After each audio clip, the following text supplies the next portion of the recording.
Hi, and welcome to another segment of the Speak Up Tampa Bay show, this one on the value of creativity. We have with us some really great guests tonight, and I hope by the end of the night we're going to know whether Tampa is a creative city or a place for creative people to come together and enjoy it or not. We're going to probably be able to answer that question, and we're going to take your calls too a little later on in the program.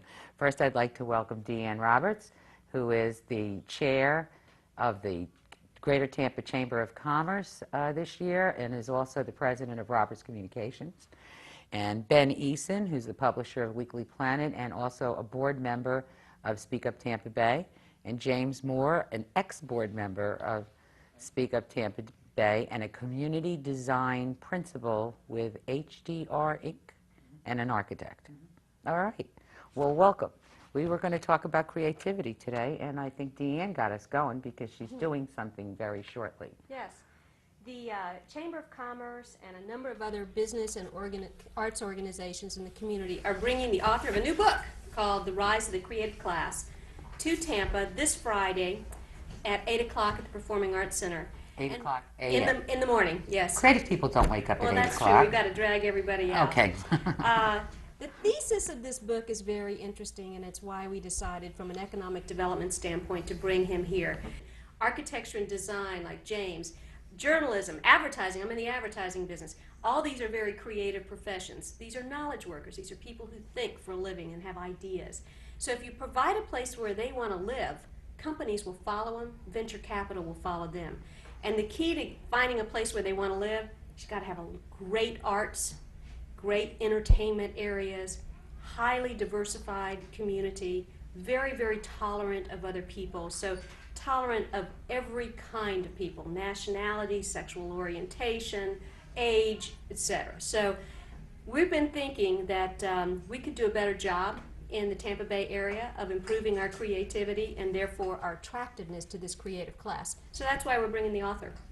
That's fabulous. And you've read this book too, have you, Ben? Yes, and James? we actually, the Weekly Planet hosted a mayor's dialogue back in the fall, and we had an outstanding audience. Unfortunately, Pam was not in the race at the time, but we had a great discussion with Charlie Miranda and Frank Sanchez and Don Ardell and Bob Buckhorn, and it was just great. And I guess Richard Florida talks a lot about technology, tolerance, and talent. So there we go. There we go. Yeah, the 3 T's.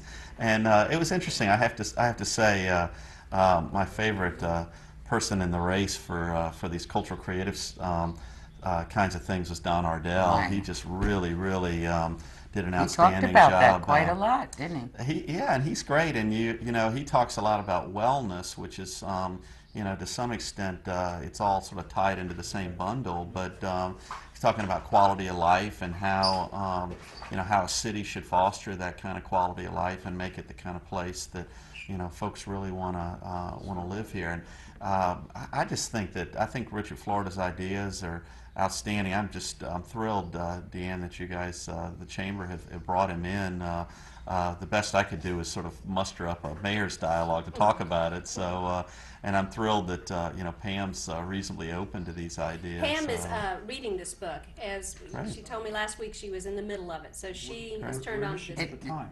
I don't know. She was reading it during the campaign, though. James, what about you with regard to this? You've read the book too? You got some thoughts? I've seen Richard speak twice. Okay. He is a phenomenal speaker. Okay, I mean, he's engaging, he's active, he's really on point. I think people will he's a charming speaker. And I think he has a way of really touching the hot buttons for the audience. Clearly, his book is very fresh. He'll tell you that the research is really in the last 4 or 5 years. Probably unproven except for the examples of the cities that he shows, places like Austin and Madison and San Francisco, and places that we think about. Needless to say, as a resident of Tampa, the first time I heard him, I immediately started thinking, okay, how does that relate to where we are? Mm-hmm. It's a tough challenge, I think, to say that we're suddenly, as a culture, going to become more creative. But I think there are opportunities. And one of the things, if you read the book and you sort of look at what he's saying, in many ways he references his childhood in Newark a lot, back in the 50s and early 60s, when it was really a very diverse, mixed use. It was deteriorating as a city, but still quite vibrant. And much of what he talks about are these sort of vibrant areas where they draw young people, but they also draw older people. They just draw people who are active. You know, certainly one of the goals in my business is this notion of the 24-hour city or the 24-hour neighborhood, places where you can go at 11 o'clock and find a good meal, or places where you know there will be things happening. The hardest adjustment for us New Yorkers to make when we moved to Florida. What do you mean? It's 3 o'clock? I can't go bowling? Precisely. 3 in the morning? I could go bowling if I were in Manhattan. And you know, and that's a tough one, but I think that's actually changing. But you know, Lewis Mumford once said that the real purpose of a city is to create a friction. It's to create friction between all these people bumping into each other, because that throws off ideas. And to some extent, he said this in the 1930s, really looking historically. To some extent, that's what Richard's talking about as well, is creating those kinds of places that are very open to the wide variety of people, and you know, really making them just part of the culture of this community. The second thing that I think he stresses is that these cities are very experiential. They're about participating. Mm-hmm. It's not about watching other people, unless you want to sit and watch people walk by, which is kind of interesting, sort of, you know, on the street. But it's about, he says the creative people are very participatory, whether it be, you know, running marathons or getting involved at a community level, like a, you know, big brother, big sister type of thing. Mm-hmm. And that you really have to look for people to participate. It's not a vicarious culture, it's a participatory culture. He defines creative interest. Just to scan the website, did not read the book, so I'm like the audience probably, which is a good thing. I just would have assumed creative people to be creative people that I know, artists, writers, performance art, so forth, theater and these kind of things, but he doesn't do that. No, because really you're talking about people who are creative in their work, and it doesn't have to be entertainment or art. So for example, I have a son who's at Georgia Tech, and he's a computer science major. All right, so this is a basic nerd. He's very creative. He's he's the type that will write software when he comes out, and these creative workers in technology are very, very attractive to a community. Here's what they do for us. They move our per capita income up. So, for example, Austin, which has attracted so many technology workers, their per capita income has gone way, way up.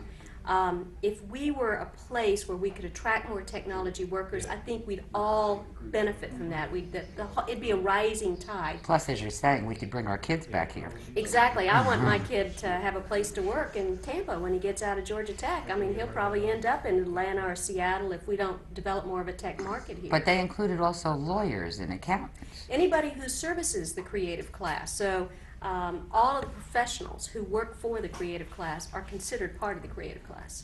I went and looked at how he rated us, and I see us as 26th out of 49, which is pretty good. We're even on the map, don't you think? Because I think you just said that the Brookings Institute rated us in a different way. What was that? Well, one of their categories. The one category that they had is 27th out of 50, so it's essentially the same. It's an article that he wrote for the Brookings. Oh, okay. And he used a series of indices.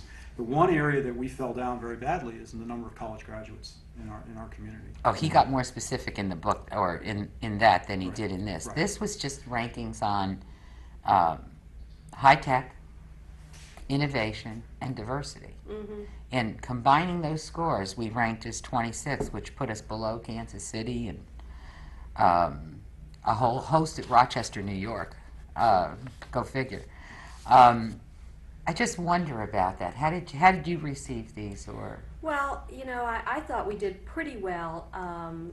We did not rank very high on the technology scale. We did rank pretty high on the diversity scale, which means we're a pretty diverse community and we're fairly tolerant of diversity. What was the one that you referenced? It was something he had written for the Brookings Institute. He had us 18th as far as what he calls the gay index, the foreign-born index, and 23rd for composite diversity.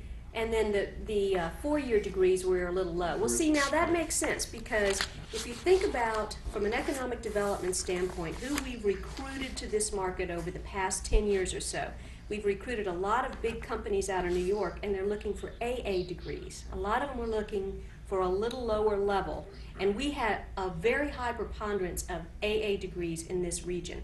It's slowly, slowly moving up, and we need to get it up. Well, I would also suspect that, we have a lot of an older population, many of whom didn't go to college. Yeah. And so that's counting against our cohort, even though the active worker population is probably. But our age is coming down, isn't it? Isn't it Yeah. down? It used to be. Right, it's lower than it's been. It's historically. like And our under income's 50 going now, up. 45. Yeah, I think, I actually think that Tampa is roughly, I don't know, somewhere between 18 and 21st market. If you just take the Tampa Bay market, the TV market is like 14th or 13th or something, because they sweep in Sarasota. So That's size. Yeah, size of market. So in terms of just we're somewhere 18, 19, 20, somewhere in that range, just as a market. So on most of these market numbers, you're gonna it's basically Tampa's about the sort of middle of the pack. It's about where it ought to be. A little bit worse in some things like education, a little bit better in some others like diversity. So it just kind of all tends to wash out there. I actually am kind of I think that if we draw on our own sort of experiences and what. And I guess you're native here, is that right? So we're probably representative. We got 3/4 non-native here. Louise from New York. You're from Long Island. I'm from Georgia. Long Island, like it's a separate place. Yeah. Apart from the city. Exit what? Exit what? But if you think about what brought us here, what kept you here, you'd have to just pull me out of here with a crowbar. I can't imagine living anywhere else because the lifestyle is phenomenal. The diversity's great. Interesting folks. You can meet interesting people in Tampa where you wouldn't meet them in a Chicago or a New York. The whole class system kind of kicks in. So I think to some extent, and I know there's a lot. I know a lot of folks. I know a lot of venture capital folks, and I know a lot of people that have extraordinary business careers who just chose to live here.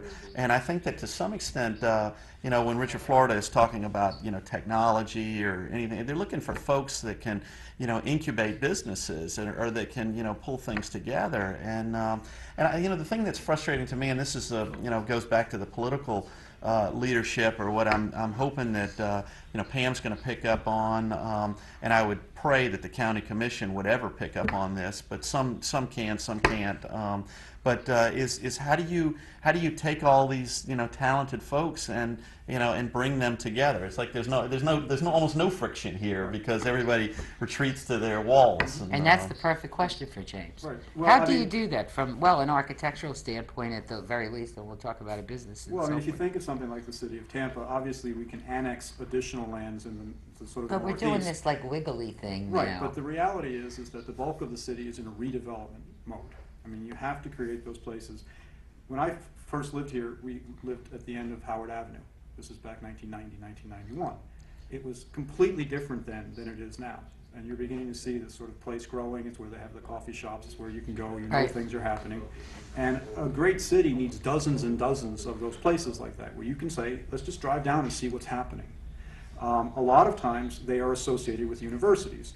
To be absolutely honest, our sort of relationship with USF is still kind of tenuous. It's a very big sort of entity there at the northern part of the city. There's nothing really going on around it. It has not generated the sort of cultural milieu that you see in places like an Austin or a Madison, or even in West Philadelphia around the University of Pennsylvania where I went. It's great to have the students, but you need to have a place for them to actually incubate. Like a Rice Village, for example, Precisely, in Houston, which precisely, is a University just Heights, a wonderful. University Village, whatever you want to call it. Even something like, say, the West Shore Business District, 70,000 plus workers, but you can't walk anywhere. And so people drive to the mall or they drive to the restaurant, and that's fine, you still get to see them, but it's like the minimal friction. And where you want to create is very sort of optimal friction. We're isolating people the way we got Exactly. structured right now. Exactly.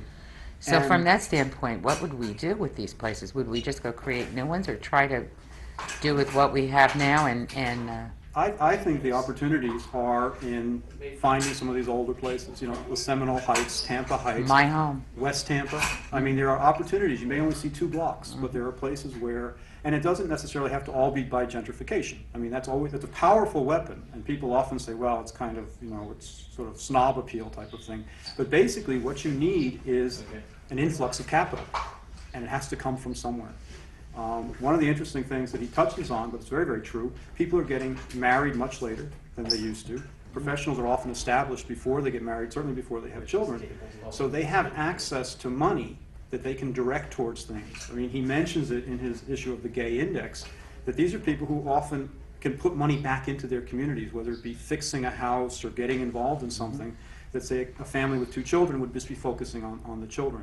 So there are opportunities, and it's really a case of finding places. All those artists who I met in the late 80s, early 90s who were in Ybor and are now dispersed. Where There's a have they lot of dispersed? them in Seminole Heights. Seminole Heights, some They've of them are in put St. things up Petersburg. on Nebraska, little shops and It's so forth. creating these little enclaves where people can come together. Yeah. Because that's what people are really, When are you really say looking put for. money into it or finance, how would you exactly start? Let's suppose you were talking about Seminole Heights. It's or, as simple as someone buys a house, fixes it up by himself or herself, or they literally invest time and money of their own.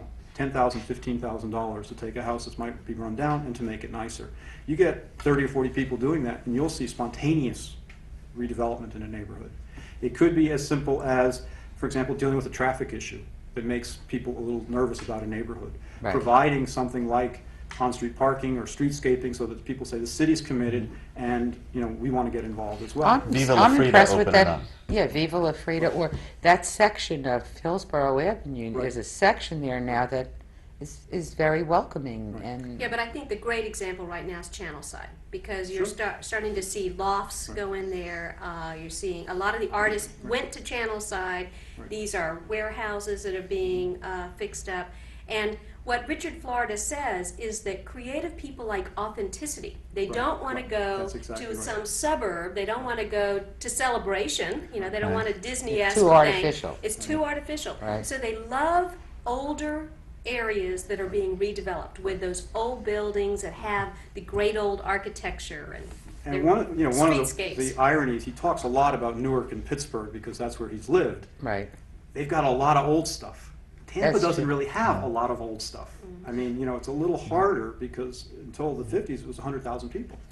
So, The thing when I was looking at the Richard Florida stuff, and I was thinking about it, I mean, the Ybor City is just an incredible example of, had we had this conversation, 8 years ago, and Greco read the book, and Greco's not a big reader, so you just, that's one part of it. But you look at Ybor and what Ybor had. I mean, it really, pre-mall, pre-Centro Ybor, and it's kind of interesting how and I think that ultimately Ybor will right itself again, and it'll come back around. It needs one more renaissance, I think, to go forward. But in the city's haste to help Ybor, It knocked people out. it drove off all these artists and stuff, and it to some extent made St. Pete. And you're just like, and it was just, I was sitting there reading this thing, and I'm going, well, this is an example of how not to do, this creative class, or how not to run a city.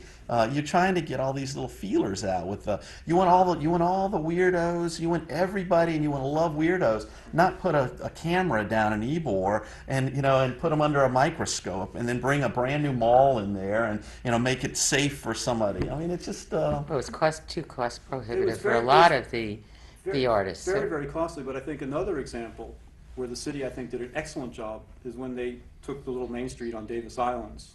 They narrowed it down, they put in some streetscaping, and Yep. they left it alone. Yeah. That was it. A few And Soho. $100,000. Soho. Same thing with Soho. And they're much lower intensity. People kind of find it as they go along, and it slowly develops its own sort of culture. I think the issue with Ybor is that the spotlight was so intensive on it, and with so many constituents. And the other thing about Ybor City, I sit on the board of the Development Corporation. It's a pretty big area. I mean, it's like 10 blocks of 7th Avenue, and that's a massive amount. If it were 3 blocks, you could say, well, let's do this one thing. And it's such a large area. And I agree with you. I think it'll find its own level, and certain things will fall out, and certain things will strengthen. And I think over time it'll be fine. But I think there's lots of opportunities that are at a much smaller scale. And one of the neat things is I have a friend in Dallas, man named Paris Rutherford. He talks about urban acupuncture, which is sort of finding the key spots That's her name. that you That's can make clever. something happen. A small investment, maybe it's this intersection, or helping this store owner really grow and become a little bit more stable, or putting in a few infill sites for redevelopment. It's really hitting the pressure points that you get the most impact with the least amount of public side investment, particularly of money. And it's an interesting terminology, but it really is a lot of times what you try to do is to find the little tiny things that can help spawn, so really spontaneous private side investment. Well, do you think that Ybor was a case of gentrification? I mean, it looks like a lot of the artists couldn't afford to stay there, Yeah, and the that's the bars were, problem. a lot of them had to move out because they could no longer afford those rents. The antique shops, a Yeah. lot of those. Well, I mean, actually, James is probably a little bit better expert than I am, but I don't think it was so much gentrification as much as sort of an absence of rules. You know, it's sort of a, I mean, you know, to some extent, you know, when you're talking about Davis Island, it's the city saying, here are the boundaries at which we're going to allow, you know, private enterprise to sort of make things happen. I think the issue in Ybor was just, you know, preponderant. The vision for that was very much a Bourbon Street, and you know, or a lack of vision, you know, turned it into a Bourbon Street or something. And then there was this sort of, you know, tourist spin on top of it, which, you know, both of which were sort of counter to the essence of an artist and a community or a little art, you know.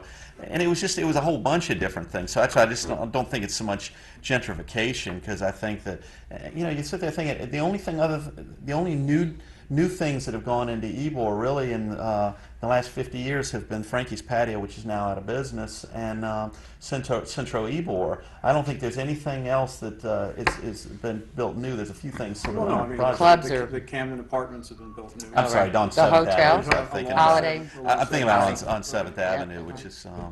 I mean, putting a hotel in there was a major change. Well, and I also think that part of it was simply the tenor of the times. It was 92, 93, it started to catch on, and at that point you could begin to finance things, and it really became sort of a regional draw for quite a while. Right. And when people are knocking on your door saying, I want to spend $300, $400, $600, $1 million to do something, you kind of want to go with that. Yeah. I mean, I think that's at a certainly a citywide, if not a regional scale. You just needed to make some more rules around taking that money, because we've often been, Tampa, at least in the 25 years I've been here, so we've taken people's money or gotten excited about them, and they really have either fizzled or their projects haven't worked out to be beneficial to us. Well, But we're so well- excited about paying that attention. Well, also, I mean, you know, a $30 or $40 million investment might take 8 or 10 years to really kick back at you, whereas sometimes a $80,000 investment in the right location might start to pay off very, very quickly. I mean, one of the things that it's clear that there's this lure of saying, let's try to get the tourists to come here.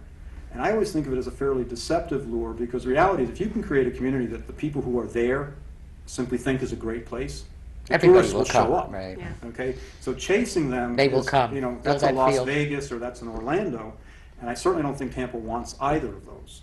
I mean, I think the issue is really, you know, is to create, and Richard talks about it in his book, a people climate, a place where the people who are there feel that they belong, and that's the important thing. And the tourism will take care of itself. Well, we need that to get across to every merchant in town, too. You know, Well, it's I mean, yeah. every convenience store, every department store.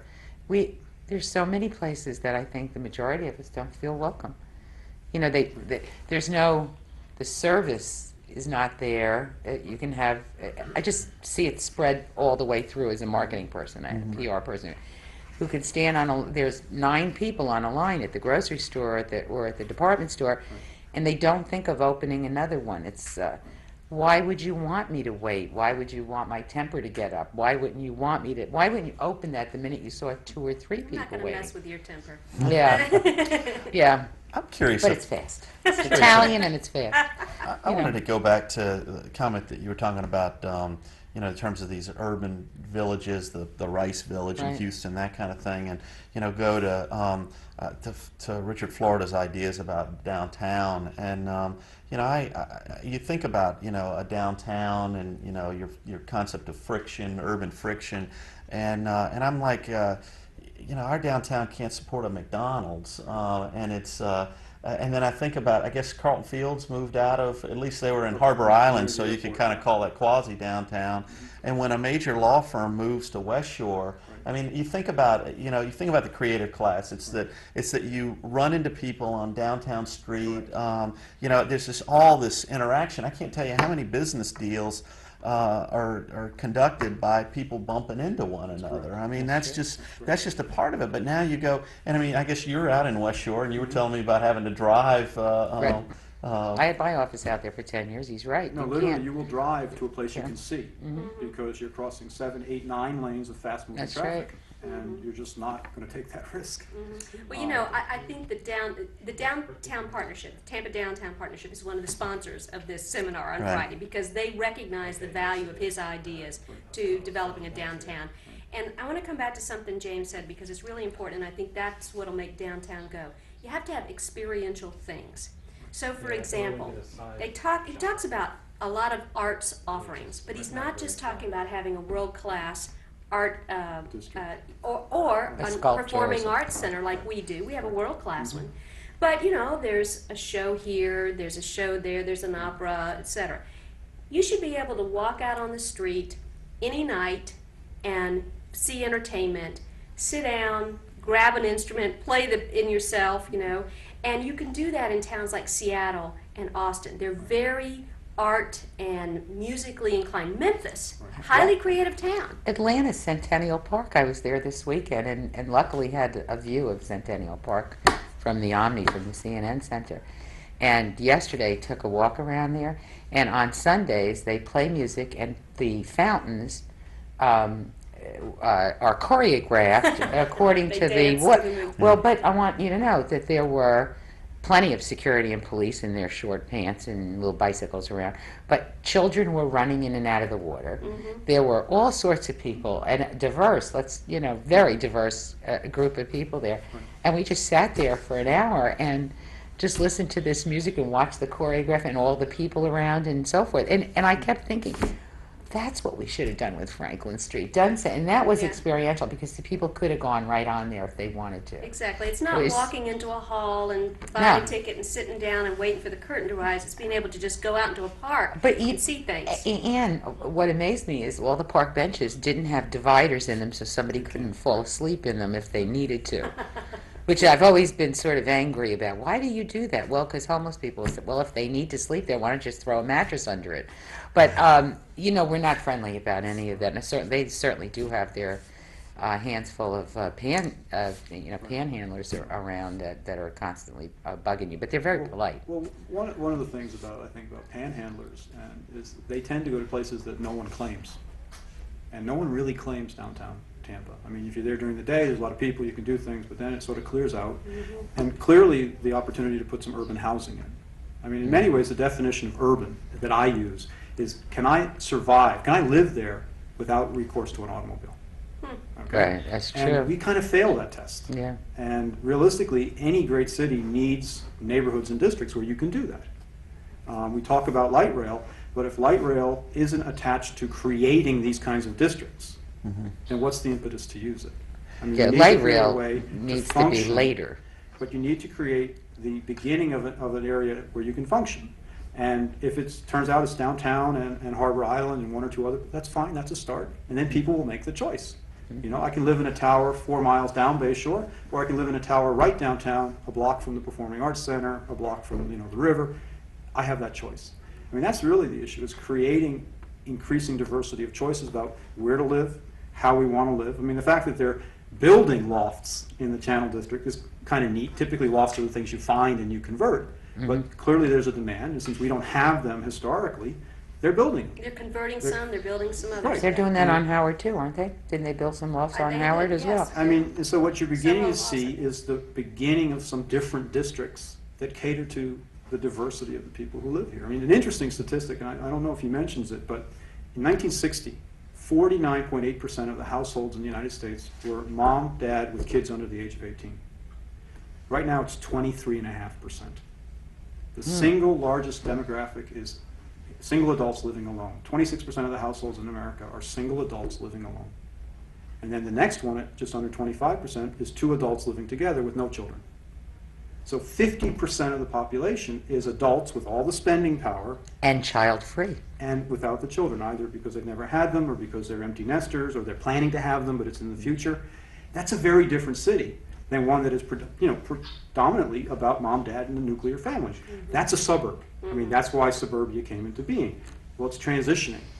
And the opportunities are really to reclaim some of the urban things that we had historically, but to do it in a way that's much more flexible, I think much more, just better done. Yeah, the more the going outside into the suburbs has created a hassle for a lot of folks. That they realize as well that it takes time and away from your regular life. Well, how does the chamber see what they can do with all of this? I know the chamber and the partnership are involved in. What are they thinking can be done? You're talking from a design standpoint, but from a business standpoint or a chamber standpoint. Well, I think a number of things can be done. First of all, there's just simply the recognition that one of the main things that attracts businesses today is quality of life. You don't have to throw a lot of incentives at these companies anymore. You don't have to give them, real low taxes and real low pay. That you give them a great lifestyle and you can attract some great companies. So we're focused on a lot of lifestyle issues, very focused on quality of life. So you'll find at the chamber we've got an arts and cultural committee, we've got a sports committee, we have a military committee so we can make military feel really comfortable here. We have all these different committees that focus on quality of life issues. And if we do that well, then these companies will come, these creative workers will come, the venture capital will come. So we're overlaying this strategy on what we already do. Tampa has been very successful over the last 10 years in bringing in a much more diversified economy. It's one of the reasons why we've survived this recession so well. We had a net gain in jobs last year. 2002, we had a net gain in jobs.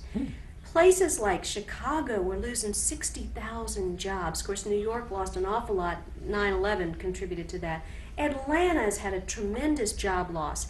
Tampa had a net gain of about almost 6,000 jobs. The reason for that is we're no longer dependent on agriculture, tourism, and real estate development, and that's what we traditionally were dependent on in our economy here. So I've been in business, I've had my company 25 years. So I've lived through some business cycles, and I'll tell you, we were so dependent on real estate development in the 80s that when the bottom fell out, I almost fell out. Same thing happens in Orlando with tourism. You get too dependent on it, and you can't withstand the swings in the economy. We've stabilized that now. We've gotten a lot of companies here that are much more stable. Yes, they come and they go a little bit. The call centers, one will go out of business and another one will move in. But we've stabilized and diversified the economy. We've got a financial services sector. Now we need to overlay a strategy of trying to ratchet up the job quality and make places where your kids and mine can come back because they're these highly creative, well-paid people, and we've got to create those kinds of jobs. Right now we have 29% of the population in Tampa Bay can be considered part of the creative class. We need to move that ratio up a little bit. But I'd like to see us do it without the gentrification that's occurred in places like Austin. And because we're a little behind this curve, I look at it, I'm seeing a silver lining here. Of course, I'm a Chamber of Commerce person. I can't help but being optimistic. But, my sense is that we look at what happened in some of these other markets like Austin, and we fix some of the mistakes. They were not diversified. They lost a ton of jobs in this recession because they were so technology dependent. The other thing is, if you're a nurse or a school teacher, you can hardly afford to live in Austin anymore. I mean, they left behind their middle income workers because some of these folks are making such huge salaries. But that's Boston, that's San Francisco, that's Seattle. So what do we do? San What do we Diego, do right? to maintain some affordable housing and affordable areas so as we ratchet up to get higher paid jobs, we don't leave behind a lot of people? Well, in certain areas, for example, South Tampa. South Tampa is a peninsula. There is X amount of developable land there, and it's now recycling, often through the second or third. It's going to be at a higher value simply because there's so little of it. But there are other neighborhoods, the Seminole Heights, the Tampa Heights. The river. If you think about West Tampa, it is 2.5 miles from the airport. It is 2.5 miles from City Hall, along an interstate highway. Yeah, it's great. Talk about locational values. It has the That's river the same there thing. as well. I'm amazed since I moved into Seminole Heights because from my door to the Performing Arts door is 5 miles and 5 minutes. It actually takes me less time than when I lived on Davis Island. That's right. Now, why is that? You think, well, because there's a lot of traffic going that other way. I'm right on the highway and there's no lights, no way. just shoot right down there. And, I mean, 5 minutes. One of the things is, I think, is really to start to analyze where the opportunities are, and then it gets back to this issue of sort of the urban acupuncture. What's keeping West Tampa down a little bit, or what's keeping Seminole Heights not quite from hitting its Right. potential? And it may be simple things, it may be structural things, it may be, one of the things we discover when we work with a lot of communities, St. Petersburg being one, in St. Petersburg, something like 60% of the residential lots in the city are illegal. Because in the 50s, they rezoned themselves and they made all the traditional lots non-conforming. So if you try to do something in a situation like that, it's going to be nightmarish. And they are now revisiting their development codes and saying, this is silly. If 50 feet was the standard in 1926, why make it 70 now? The neighborhood still works. It may not be huge money issues that are impacting it. It may Rules, be just rules. regulations. It could be just bringing attention to it, sort of marketing things in a slightly better way. Or these roadways too, because you can get into some of the areas, and I can speak to Seminole Heights. Nebraska's not pretty. Right. It's just not pretty, but you get into the big oak trees. South Tampa people want oaks. Central Avenue. Come on, out there we all have 10 or 11 on our properties, and you can get in there and just gorgeous stuff, but some of the entryways are not as pretty as they need to be. I wanted to sort of offer up I think that the urban planning and those kind of elements are real key. I just think that there's a few things that Tampa needs to do and should do that don't cost any money, but it requires Tampa sort of looking at itself in a different light. I think that just the boards and things that I've been around. I was on the Chamber of Commerce board a few years ago, and I think everybody, kind of goes in there, they put these rose-colored glasses on, and they kind of, gee whiz, Wally, we've got this great place, everything's great, if we just all say it's great, it'll be great. And, I think we've got some real issues. I mean, I know when Betty Casser was the president of the University of South Florida, she tried to get the community USF initiative, and that was a good concept. I mean, it kind of got some things going, but it didn't sort of finish the run, and now USF is sort of back in its old kind of ways, albeit they've got some great technology programs and some good research going on, but USF has gone back into its island, notwithstanding, we got a full Republican board of USF that's, it's all Republicans, no Democrats, so they've got their spoils, and, that does some bit to disconnect community. I know that Miami just went through, David Caton was down in Miami running through the, whipping up the whole anti-gay vote on housing. He was successful at repealing the gay housing what they call preference, I guess, in the county. So Hillsborough County is yet to go back. Equality. The equality. Hillsborough County is yet to go back and update that. And it's like, okay, the city can afford to not let people discriminate against gays, but the county can't. And you go, where does the tolerance fit in there? And and I think you get into this diversity stuff. And the one thing I loved about Greco was, Greco grew up on the wrong side of the tracks. And so you got a guy like that in there. And I think to some extent, Charlie Miranda and a lot of the politicians that can speak of Ybor, there's some great stuff to build about. But we forgot all this stuff. In our History Center.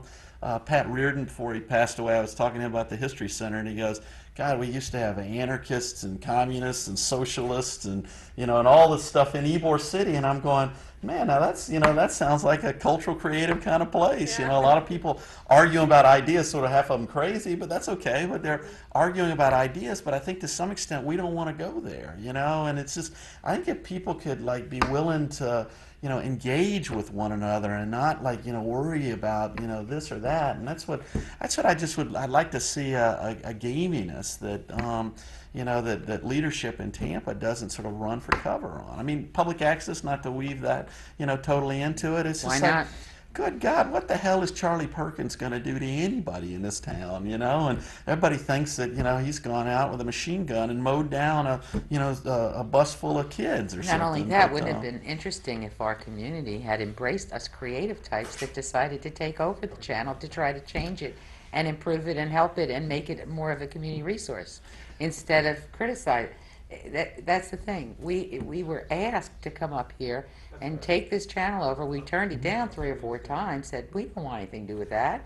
And then we were convinced that it needed somebody to help it along, and that we could bring communities together and bring information out about events like yours, or the one that you're talking about. And we've been knocked down from the day we started. I mean, we just haven't even almost had a chance to get the people on board that we need to get on board to make this a place you can discuss, and then have a telephone and have people give you ideas and thoughts that they have going.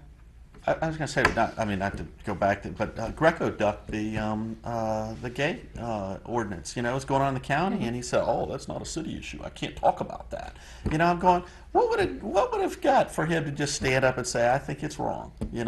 I just think it's wrong. I mean, the county, the folks in Because the he's county generally open-minded as well. Well, anyway. I mean, he's been the victim of discrimination, all his life, and you're going, what do you say? I think it's right. I think it's wrong, and I think to some extent that's why I just really go back to the Richard Florida thing. Is that I just think it's exceptional that if we're talking about tolerance and talent and technology, let's do it.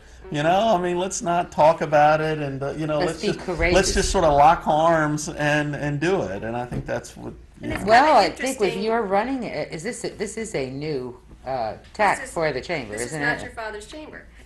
This is not the chamber that I was on the board of governors Right. of. I can tell you that back when you and I started up there together. But well, you've got but the traditional business community saying this makes some sense. Let's listen to these ideas, and I think that's where you're going to get some systemic change.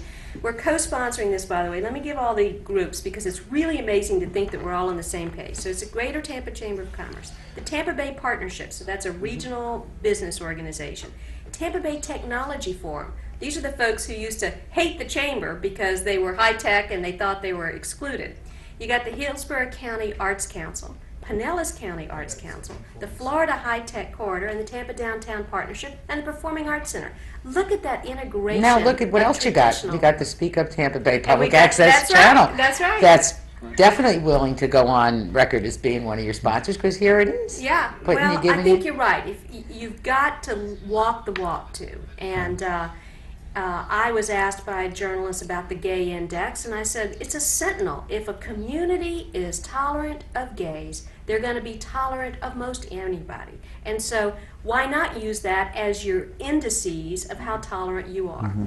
And it just makes a lot of sense. But even getting back to, we do all right. We do all right. I mean, it's always, we do and we don't. I went to the website that Richard Florida has, creativeclass.org, which you sent me, and it had a test for how creative is your company, and then another test for how creative is your city. And the first question was, do you have gay leadership, business and political leadership? The answer, yes, but nobody knows. Yes, but we don't talk about it. Yes, but we might as well be in the military. Don't ask, don't tell. I thought, well, I can't answer these. It doesn't have one of those yes buts. Yeah, sure, we do, but who knows who they are? I mean, we have them in the Crew of Gasparilla too, but who knows who they are too? So, it's interesting because they're hidden. Isn't that a difference? But I think that part of what it's going to take, you have the talent, the technology, and what was the Tolerance. Tolerance. Mm-hmm. The fourth one is time. And I think over time, I mean, I've been here now 15 years. Mm-hmm. This community has changed enormously in 15 years. And I think, again, when I came here, I was staggered by the potential, coming out from the Northeast, and how fluid things can be here, how easy it is to actually get to meet people and to know people, and how malleable it is. I mean, it truly is a city that we can help define and create, whether it be just an individual volunteering for something versus people in professions who actually sit on boards and work and really try to help provide some leadership. It's a project that is still sort of underway. And that's part of the charm of it. You can make a difference here. Absolutely. Yeah, you really Be can. in some of these big cities, and you could never make a difference. You can make a difference. And I know here. that sounds kind of trite, and people say, "Well," but it's the truth. It I mean, is. the opportunity, the accessibility of Mayor Greco. I mean, Right. just a guy you bump into, you chat. You Who, talk. by the way, supported public access television. And just the accessibility of many of our leaders is phenomenal, considering say a Boston or a Philadelphia or a Chicago. Mm-hmm. And that's something, but it's something again that we need to actively build on. Well, and I think you've got a leadership transition going on, particularly in Tampa. It's happening throughout the Bay Area, but particularly in Tampa, which is the old southern town. And a lot of our former leaders who've done wonderful things are retiring. A lot of them are old and dying. And so you've got this gap, and there's a lot of people who can step up. And as we have seen, a lot of the women in this community have stepped up. You've got a Certainly. woman mayor, you got a woman chair of the city council, You got both 3 the city council and commissioners, county commissioners, the majority county of the attorney. school board. I mean, Right. here I am, chair of the lead economic development organization in Hillsborough County. I mean, You know, women have so- arrived. what in you're this. both saying reminds me of you suggested I go to that a couple of years ago to the National Civic League conference, and the mayor of D.C. was there, who had what's his do you remember his name? I know you're talking Well, about. He's the when one that he- failed his write-in, or he had to do it. No, I'm sorry. I No. digress. This Yeah. was okay. It was the 2000. I think Same we were thing. there. In fact, it was just a couple of days after our election down here, and it was so embarrassing to say I'm from Florida. But this fella had gotten up, and he was a keynote speaker at this National Civic League program.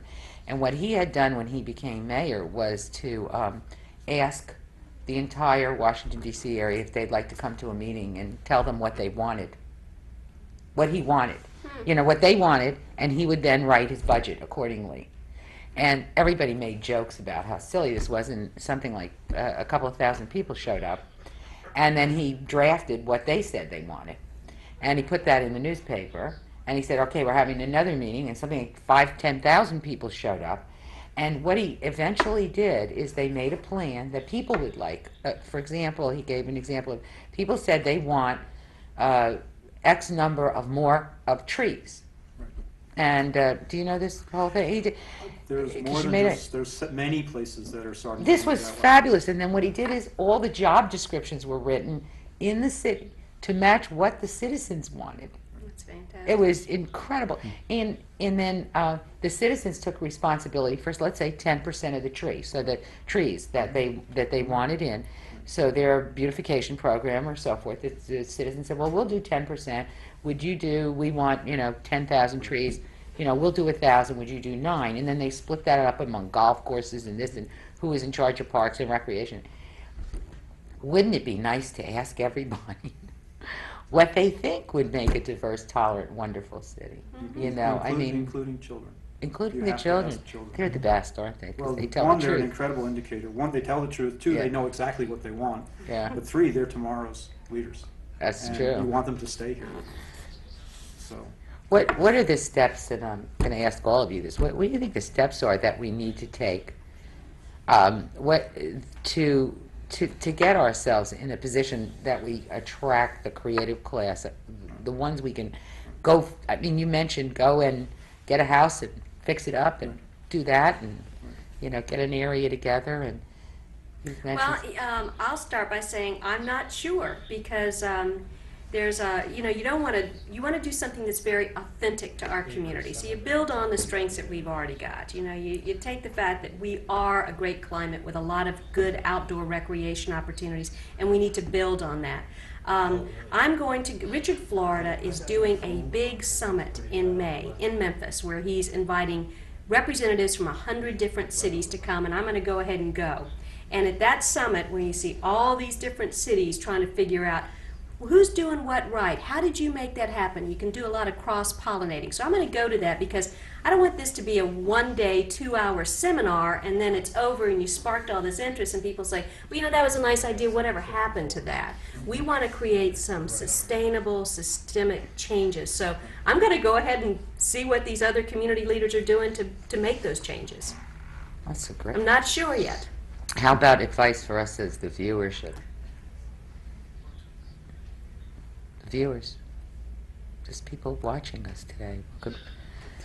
Anything we could personally do to make all of this happen? I actually think that the approach that Bill McBride was doing on Hillsborough Tomorrow, in terms of kind of getting a common vision Bringing people together. I mean, together. it's very similar to what you're talking about, what's going on in Washington, D.C., and I do think that the Hillsborough Tomorrow documents and all that stuff just really laid it out. I mean, it's not too far from all the ideas that Richard Florida is talking about. It's just That's sort true. of bringing things together, and I think that that you're right about the time that Tampa has now. I mean, this is Pam is, you know, an exciting mayor, exciting person. She's very, very bright. She's committed to these kind of things. I mean, you can see it from, you know, not only how she conducted herself as both a county commissioner as well as a in her last job as a supervisor of elections. But she's, you know, she's really open to it, and I think it's just, I think it's super critical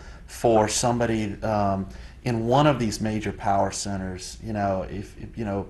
The Tampa mayor is a great place to do it because, I mean, it has no regard, I mean, it has no authority over the county, but she can go over there and start rattling cages. She can rattle cages at USF and say, play ball, get involved, you know. And she's been talking about that too. And I just think, you know, I think that's a part of it. But you sit there and think about all the people on the sidelines. You have, you know, Alex Sink, Bill McBride, you know, you got Harry Teasley, you've got, you know, you've got all the Republicans, Sam Rashid, Dick Mant, you've got all this extraordinary talent that are all kind of coming together around these same ideas, you know, and you're going, it just takes somebody, bring them in a room, you know. My hero is John Gardner. He says, just get them in a room and they'll figure it all out. But I think you get that crowd in a room with the citizens of the county, and I think you've got the start. But it takes somebody in elected leadership to do it, and that's why I think this is Pam's moment right now to call everybody It's together. ours too. I want to tell you that I went to Atlanta to pick up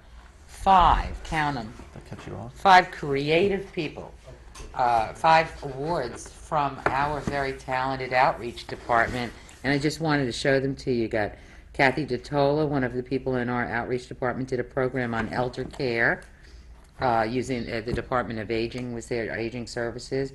The Faces of Public Access, she also got one for, and she did for a Ponce de Leon project. She did a segment on Martin Luther King and so forth.